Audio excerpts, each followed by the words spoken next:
नमस्कार दोस्तों, मैं अंकुर उपाध्याय स्वागत करता हूं आप सभी का आपके अपने YouTube channel share market analysis में। दोस्तों यहाँ पे आप सभी का जो रिस्पॉन्स है वो काफ़ी ज़्यादा हैवी हो जाता है लास्ट वीडियो में। जैसा कि आप सभी को पता है, कमेंट्स के रिप्लाई देते हैं हम, तो वो कमेंट्स इतने ज़्यादा हो जाते हैं कि शायद मैं नहीं रिप्लाई दे पाऊंगा। बट मैंने मैक्सिमम देखा एक स्टॉक को लेकर तो बहुत ही ज़्यादा क्वेरीज थी। टोटल 10 स्टॉक्स मैंने पिक करे हैं। और उस सबसे पहले मैं आपको एक चीज़ बताना चाहूँगा। लास्ट वीडियो मैंने बैंकिंग स्टॉक्स पे बनाई, जहां आरबीआई ने क्लियरली बोला है कि 10 लाख करोड़ पिछले 5 साल में रिटर्न ऑफ्स में गए हैं बैंक के। एनपीएस यानी कि जिसे कहते हैं एनपीए के बाद रिटर्न ऑफ हो जाता है।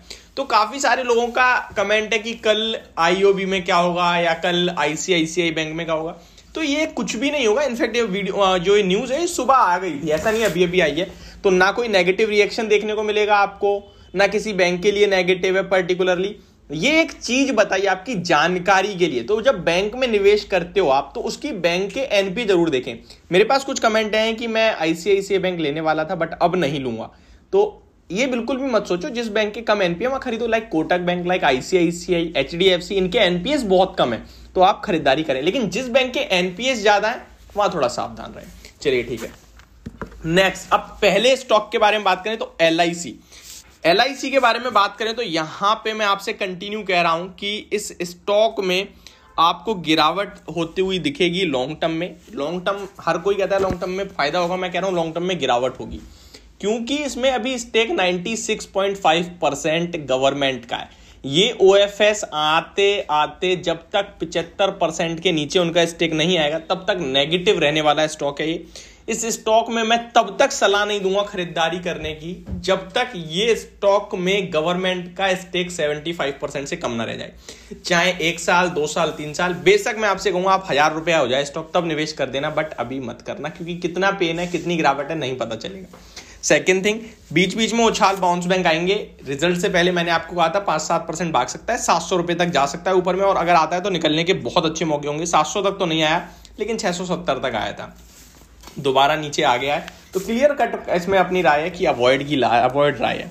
नेक्स्ट सबसे ज्यादा कमेंट्स जो मेरे पास आए वो हैं जुबिलिएंट फूडवर्क्स को लेकर, और इस स्टॉक में गिरावट भी कुछ हैवी हुई है पिछले कुछ दिनों में। लगता है पिज्जा बिक नहीं रहे हैं। तो जुबिलिएंट फूड की बात करें, यहां पे स्टॉक में जो आपने गिरावट देखी है, इस गिरावट के बाद अब आपको क्या करना चाहिए, चलिए इसी के बारे में बात करते हैं। स्टॉक 536 के लेवल्स पे आ गया है। रिजल्ट्स के बाद से बड़ी गिरावट चल रही है स्टॉक में। अब जो नेक्स्ट सपोर्ट निकल के आएगा वो अराउंड 512 का निकल के आ रहा है, और काफी बड़ी गिरावट के बाद मुझे लगता है आपको 520 रुपए तो ये हो सकता है कल ही दिखा दे, या फिर कल नहीं तो परसों वेडनेसडे तक इसमें 520 के लेवल्स आपको स्क्रीन पे आते हुए दिखेंगे। अब आपके ऊपर ये करता है डिपेंड कि आप 2-3% का मतलब पेन और कहीं ना कहीं झेल सकते हो, या फिर आप ट्रेडिंग व्यू है तो एग्जिट ले लें, क्योंकि फिर आपके लिए 5-7 मतलब 2-3% 5-7 रुपए काफी बड़ा मैटर करता है।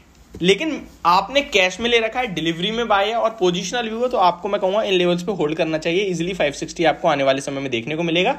जहां आपको निकलना है तो निकल सकते हैं आप। लॉन्ग टर्म में मुझे लगता है ये स्टॉक आपको एक अच्छे रिटर्न्स दे सकता है। लॉन्ग टर्म मीन्स 1 साल, 1.5 साल, 2 साल, जहां पे मेरे 750 से 700 रुपए का लक्ष्य है इस स्टॉक को लेकर। नेक्स्ट एचसीएल टेक को लेकर काफी कमेंट है। तो एचसीएल टेक के बारे में बात करें तो इसका आईटी में चार्ट पैटर्न सबसे स्ट्रॉन्ग है और कंटिन्यू हायर हाइज ही दिखा रहा है। हालांकि पहले संकेत ऐसे आ रहे हैं कि टॉपिंग आउट हो रहा है और स्टॉक नीचे में गिरने के लिए तैयार है 1060 रुपए तक, क्योंकि वन साइडेड भागा है। अगर ये स्टॉक गिरता है तो 1060 तक नीचे में आ सकता है, जहां मैं आपसे कहूंगा फ्रेश एंट्री आप लेने के बारे में सोच सकते हैं। अदरवाइज ये स्टॉक आपके लिए 1150 रुपीज तक ऊपर जाने के लिए रेडी है चार्ट्स के अकॉर्डिंग। तो यहाँ पे अगर गिरता है तो खरीदें, जिसके पास है वो अपने एक स्ट्रिक्ट एसएल के साथ होल्ड करें और फ्रेश एंट्री डाउन गिरावट में लें, और ऊपर आता है तो प्रॉफिट बुक करें। नेक्स्ट आईटीसी के बारे में बात करना चाहेंगे। आईटीसी को लेकर भी कुछ कमेंट्स आए, तो आईटीसी के बारे में बात करते हैं। आईटीसी के स्टॉक की बात करें तो ये तो एक आउट परफॉर्मर रहा है एफएमजीसी स्टॉक से, और 337 की क्लोजिंग है। स्टॉक अपने सपोर्ट पे है। 325 का स्टॉप लॉस से होल्ड करना है। आप चाहे तो खरीद भी सकते हैं। जब तक 325 ब्रेक नहीं होता तब तक ट्रेंड लाइन के ऊपर है और पॉजिटिव मोमेंटम है। पीवी फिनटेक को लेकर कुछ कमेंट्स आए हैं। इस स्टॉक पे मैंने थोड़े दिन पहले एक बाय रिकमेंडेशन दी थी 375 रुपीज पे। ट्रेडिंग व्यू में लगभग 400 से 420 के टारगेट थे। 400 वाला टारगेट अचीव हुआ, 411 पे आज क्लोजिंग देता हुआ दिखा है। मैं आपको बता दूं इस स्टॉक में चार्ट पैटर्न इंटरेस्टिंग फॉर्म हो रहा है, और ये स्टॉक आपके लिए 426 तक आ सकता है। अगर ये स्टॉक 436 के लेवल्स निकालता है ऊपर में, फिर स्टॉक में बड़ी रैली बनेगी जो कि 480 तक ले जाएगी। बट अब कहीं ना कहीं आपको थोड़ा सावधान और प्रॉफिट बुक करना चाहिए। प्लस या फ्रेश एंट्री नहीं लेनी चाहिए, क्योंकि नीचे आए तभी लें। नेक्स्ट, अदानी पावर के बारे में काफी सारे कमेंट है। तो अदानी पावर हो, अदानी विल्मार हो या अदानी ग्रुप का कोई भी स्टॉक हो, इस समय विदाउट वॉल्यूम ट्रेड हो रहे हैं और कहीं ना कहीं डाउन साइड ही चल रही है, तो अवॉइड करें इन स्टॉक्स को। जब तक वॉल्यूम्स वापस ना आए, एक्शन बढ़ाना हो, तब तक आप थोड़ा सा अवॉइड लिस्ट में रखें। एक हमारे व्यूअर है जिनका बहुत इंटरेस्टिंग कमेंट आया है, लाइक इन्फोसिस के स्टॉक में डिविडेंड जितना दिया था उतना स्टॉक गिरा नहीं एक्स डेट वाले दिन, ऐसा क्यों, ऐसा होता है क्या, इस तरीके से कमेंट है। तो मैं आपको बता दूं, ये कहीं लिखा नहीं है कि कंपनी ने अगर 15 रुपए का डिविडेंड दिया तो वो 15 रुपए ही गिरेगा एक्स डेट पे, वो एक्स ट्रेड करता है। इसका एग्जांपल देता हूं, आज ONGC का डिविडेंड था, ठीक है, लगभग 6-7 रुपए का डिविडेंड था और 4-5 रुपए स्टॉक गिरा है, तो ऐसा नहीं है कि एग्जैक्टली उतना ही गिरेगा। होता ही है कि एक्स डेट मींस उतना नीचे गिरेगा, फिर वो मार्केट के हिसाब से ऊपर नीचे भी तो होता है। अब मान लीजिए आज स्टॉक को ऊपर जाना होगा तो वो डिविडेंड के चक्कर में थोड़े गिरता ही चला जाएगा, उतना गिर के ही बंद होना है, ऐसा होता नहीं है। एक्स डेट का मतलब है कंपनी ने अगर एक अच्छा बड़ा डिविडेंड दिया तो उतना नीचे होगा स्टॉक, बट एग्जैक्टली उतना होगा ये नहीं है श्योरिटी, ठीक है, ऐसा होता ही नहीं है। हो सकता है उससे ज्यादा गिर जाए, हो सकता है उससे कम गिरे, तो आप बिल्कुल ये ना सोचें कि जितना डिविडेंड दिया उतना ही गिरेगा, बट गिरता है ये है, और कभी कभार गिरता नहीं भी है। लाइक मैं आपको बताऊं, स्टॉक ने जैसे 15 रुपए पर शेयर का डिविडेंड दिया है, टेक महिंद्रा की बात कर रहा हूं मैं भी, तो उसके लिए 1.5% होता है ये। स्टॉक 15 रुपए गिरकर खुला, एंड होते होते हरे निशाने बंद हो जाएगा, हो सकता है, ये भी पॉसिबिलिटीज है और हुआ था। तो ऐसी भी चीजें होती हैं, तो ये कोई वो नहीं है कि ऐसा क्यों ऐसा क्यों, इसमें आप साइंस लगाने की कोशिश ना करें और ये नॉर्मल है, ठीक है।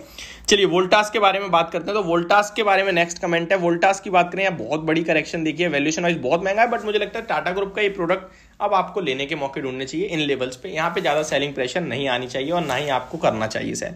टाटा मोटर्स के बारे में आज एक खबर भी आई है, स्टॉक में कहीं ना कहीं सेंसेक्स में ऐड होने वाला है ये स्टॉक, और इसने डॉक्टर रेड्डी लैब को बाहर का रास्ता दिखा दिया है। अभी इसके बारे में बात करें भाई कि स्टॉक कैसा है, तो यहाँ पे मैं टाटा मोटर्स का स्टॉक अपनी स्क्रीन पे खोल लेता हूँ। 421 के लेवल्स पे क्लोजिंग देता हुआ दिखा है, 400 एंड 410 के आसपास सपोर्ट है स्टॉक में, ऊपर में 430, 420, 440 आपको दिखा सकता है। लास्ट स्टॉक बैंक के बारे में बात करूँ, जैसा कि मैं आपके साथ शेयर कर चुका हूँ वीडियो की स्टार्टिंग में ही, कि बैंकिंग को लेकर जो मैंने वीडियो बनाई उस पर काफी लोग चिंतित हो गए हैं और कह रहे हैं कल क्या होगा, तो कल कुछ नहीं होगा, नॉर्मल है, एक डिटेल थी जो मैंने आपके साथ शेयर करी बस।